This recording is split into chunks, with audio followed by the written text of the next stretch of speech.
Hello and welcome back to our YouTube channel. Dear nursing aspirant, I hope you all are doing great. तो 30 मार्च को जो है UPO में से staff nurse का एग्ज़ाम हो चुका है। अब आप लोगों ने अभी तक अपने आंसर्स जो हैं वो मैच भी कर लिए होंगे। एग्जैक्ट क्वेश्चन और एग्जैक्ट ऑप्शन की वजह से हो सकता है आपको भी थोड़ी इसमें डिफ़िकल्टी हो, बट कोई बात नहीं, ऑफिशियल आंसर की आएगी तब सारा कुछ हम देख लेंगे।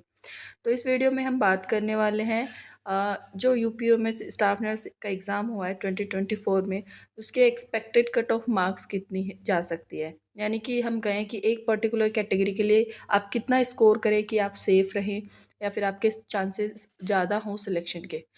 उसके अलावा हम बात करेंगे कि ऑफिशियल आंसर की जो है वो कब तक आएगी।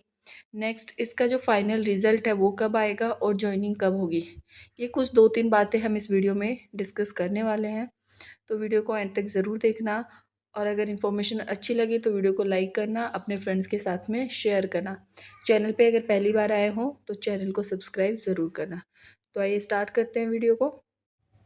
ओके, तो यूपीओ में इसका जो एग्ज़ाम हुआ था वो हुआ था 200 क्वेश्चन का एग्ज़ाम हुआ था। एक क्वेश्चन के लिए आपको अगर सही है तो 3 नंबर मिलने वाले थे। अगर आपका क्वेश्चन गलत है तो आपकी यहाँ पे कोई नेगेटिव मार्किंग नहीं थी। ठीक है, टोटल मार्क्स जो रहने वाले थे आपके लिए वो थे 600 मार्क्स। ओके, तो इस तरीके से कुछ आपका एग्ज़ाम जो है वो रहा है। तो किसी भी एग्ज़ाम की जो कट ऑफ होती है वो डिपेंड करती है कि एग्ज़ाम का जो लेवल था वो किस तरीके का था। तो यूपीओ का जो एग्ज़ाम हुआ था वो बहुत ज़्यादा टफ भी हम नहीं बोल सकते और बहुत ज़्यादा इजी भी नहीं बोल सकते, मॉडरेट लेवल का ये एग्ज़ाम हुआ था। इसके अलावा कि नंबर ऑफ़ कैंडिडेट कितने होते हैं ये भी कट ऑफ मार्क्स पे इम्पैक्ट डालती है। तो I think number of candidate जो थे वो अच्छे खासे थे। लास्ट 2023 ईयर में जो है कम बच्चों ने एग्ज़ाम दिया था, बट इस बार यूपीओ में बहुत सारे कैंडिडेट ऐसे जिन्होंने एग्ज़ाम को अटेम्प्ट किया है। तो इस बेसिस पे हम देखते हैं कि आपके लिए सेफ स्कोर कितना रहने वाला है। जैसे कि मैंने आपको बताया कि एक क्वेश्चन जो रहेगा वो आपका रहने वाला है 3 नंबर का। तो नेगेटिव नहीं थी, इसलिए सभी बच्चों ने 200 क्वेश्चन तो अटेम्प्ट किया है। हो सकता है किसी ने टाइम की वजह से या कुछ और भी रीज़न की वजह से किसी के रह गए हो, बट ज़्यादातर कैंडिडेट जो है उन्होंने 200 क्वेश्चन ही अटेम्प्ट किए थे। जिसमें से अगर हम देखें तो 100 से लेके 150 के बीच में ऑलमोस्ट जो कैंडिडेट हैं उनके अकॉर्डिंग इतने क्वेश्चन उनके सही जा रहे हैं 100 टू 150। बट अगर हम इनका एक एवरेज देखें ना तो 100 टू 150 की अगर हम बात करें तो ऑलमोस्ट जो कैंडिडेट होंगे आपको उनके 120 टू 135 क्वेश्चंस जो होंगे वो करेक्ट मिलेंगे। ओके, ये मैं क्वेश्चन की बात कर रही हूँ, 120 टू 135 जो है उनके क्वेश्चन आपको सही देखने को मिलेंगे। तो कट ऑफ जो है वो यही क्वेश्चन आपके डिसाइड करने वाले हैं।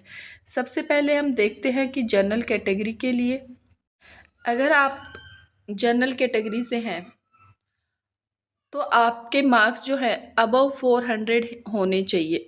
एक सेफ स्कोर की मैं बात कर रही हूँ, अगर आपके मार्क्स अबव 400 बन रहे हैं तो यहाँ पूरे पूरे चांसेस हैं कि आपको इस बार यूपीओ में सिलेक्शन हो जाए।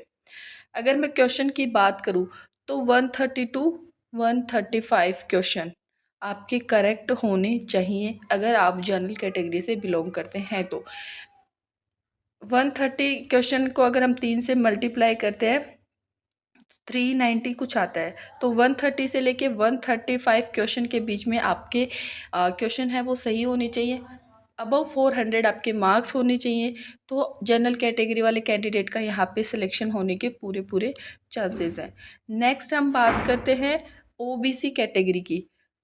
तो अगर आप ओबीसी कैटेगरी से हैं और आपके मार्क्स जो हैं, मार्क्स की बात कर रही हूँ, अबव 360 हैं तो आपके यहाँ पे पूरे पूरे चांसेस हैं कि आपको सिलेक्शन जो है यूपीओ में इस बार हो जाए। नेक्स्ट हम बात करते हैं ईडब्ल्यूएस कैटेगरी की। तो ईडब्ल्यूएस कैटेगरी के लिए भी आपको 3555 इससे मार्क्स आपके ज़्यादा ही होने चाहिए, प्लस 5 और -5 इतना हर कैटेगरी के लिए हो सकता है, कम ज़्यादा एग्जैक्ट तो कोई नहीं बता सकता, बट नियर बाई हम एक कैलकुलेट कर सकते हैं कि इतनी कट ऑफ रह सकती है। नेक्स्ट अगर हम SC ST की बात करें तो SC ST कैटेगरी से अगर आप बिलोंग करते हैं और आपके मार्क्स जो हैं वो 315 से अबव हैं, तो आपके पूरे पूरे चांसेस हैं कि इस बार आपको क्या हो, यूपीओमएस जो है वो मिल जाए। ओके, नेक्स्ट हम बात करते हैं कि ऑफिशियल आंसर की जो है वो कब तक आएगी। तो अगर हम प्रीवियस ईयर की बात करें तो प्रीवियस ईयर तो जल्दी 10 to 15 डेज के अंदर जो है ऑफिशियल आंसर की आ गई थी। बट इस बार चूंकि इलेक्शन है तो उस वजह से हो सकता है थोड़ा डिले। तो आप सबने ये नोटिस तो देखा ही होगा कि आचार संहिता हटने के बाद में ही जो है आगे की प्रोसेस जो है वो स्टार्ट होगी, है ना। और इलेक्शन जो है वो 19 को होने वाले हैं। तो आंसर की जो है वो आपको हो सकता है अगर अभी आ रही है तो 15 से पहले पहले देखने को मिल जाएगी, 15 अप्रैल से पहले पहले।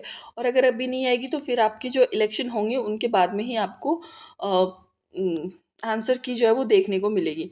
नेक्स्ट हम देखते हैं कि इसका रिजल्ट जो है, फाइनल रिजल्ट कब तक अनाउंस करता है यूपीओमएस। तो प्रीवियस ईयर के अकॉर्डिंग हम बात करें तो जब एग्ज़ाम हुआ था उसके 3 महीने के बाद, 2 to 3 मंथ, यूपीएस ने अपना जो है वो रिज़ल्ट डिक्लेयर किया था। तो अगर इस बार अगर आचार संहिता है, इलेक्शन है, तो भी क्या फ़र्क पड़ता है। वैसे भी यूपीएमएस आफ्टर 3 मंथ, 2 to 3 मंथ जो है रिज़ल्ट अनाउंस करता है। ओके, नेक्स्ट हम देखते हैं कि फाइनल ज्वाइनिंग कब तक देता है ये यूपीओमएस। तो 2023 में जो एग्ज़ाम हुआ था यूपीओमएस का, उसकी प्रोसेस मई में स्टार्ट हो गई थी। मतलब एप्लीकेशन फॉर्म जो थे वो मई से लेके फिर एग्ज़ाम हुआ, फिर रिज़ल्ट आया, वहाँ से लेके जो आपकी ज्वाइनिंग हुई थी वो मई से लेके इन्होंने दिसंबर के स्टार्टिंग में, इन्होंने 2023 के स्टार्टिंग में इन्होंने ज्वाइनिंग कराई थी। यानी कि सेम वही जब आपका रिज़ल्ट आता है उसके विदिन 2-3 मंथ ये ज्वाइनिंग देते हैं। ओके, तो अभी आप लोगों के पास में वेट करने के अलावा कोई ऑप्शन भी नहीं है। यूपीओमएस की आंसर की जब आनी होगी तब आ जाएगी, रिज़ल्ट जब आना होगा तब आ जाएगा। इतनी जल्दी ये रिज़ल्ट डिक्लेयर नहीं करता है, टाइम लेता है, टाइम कंज्यूमिंग प्रोसेस है। यानी कि आज आपका एग्ज़ाम हुआ है मार्च में, तो आप मान के चलो 5 to 6 मंथ के अंदर आपको पूरी की पूरी ये जो प्रोसेस है आपकी रिज़ल्ट की और ज्वाइनिंग की ये कंप्लीट होगी। बट आप लोगों के लिए मेरी एडवाइस अभी यही रहने वाली है कि यूपीओमएस में जैसा हुआ, जो हुआ उसे भूल जाओ। आपके अगर क्वेश्चन सही हो रहे हैं ज़्यादा तो वेल एंड गुड है। अगर आपके क्वेश्चन सही नहीं हो रहे हैं तो आप टेंशन मत लो, क्योंकि अब आपके टेंशन लेने से वो क्वेश्चन जो है सही नहीं होने वाले हैं। इसलिए आप फोकस करो। आपके सामने नोट सेट है, बहुत जल्दी नोट सेट आप आ रहे हैं आपको। 14 अप्रैल को जो है आपका नोट सेट है। आपके पास में ज़्यादा टाइम नहीं है, इसलिए यूपीएमएस को भूलो और नोट सेट पे फोकस करो। जैसे ही आपका नोट सेट कंप्लीट होगा उसके बाद में एग्ज़ाम हो जाएगा। उसके बाद में आपका जिन भी कैंडिडेट ने KSSCI का फॉर्म फिल किया है तो उनके लिए KSSC आ जाएगा। मार्च के एंड में आपका एग्ज़ाम होने वाला है। फिर नोट सेट मेंस का एग्ज़ाम होगा। फिर ESIC आपके सामने आ रही है और इस बीच में आपको हो सकता है कि RML और AGPJ भी देखने को मिले। तो जितने भी कैंडिडेट हैं मेरी तो एडवाइस यही रहेगी कि अब आप इसे भूल जाएं और आगे बढ़ें।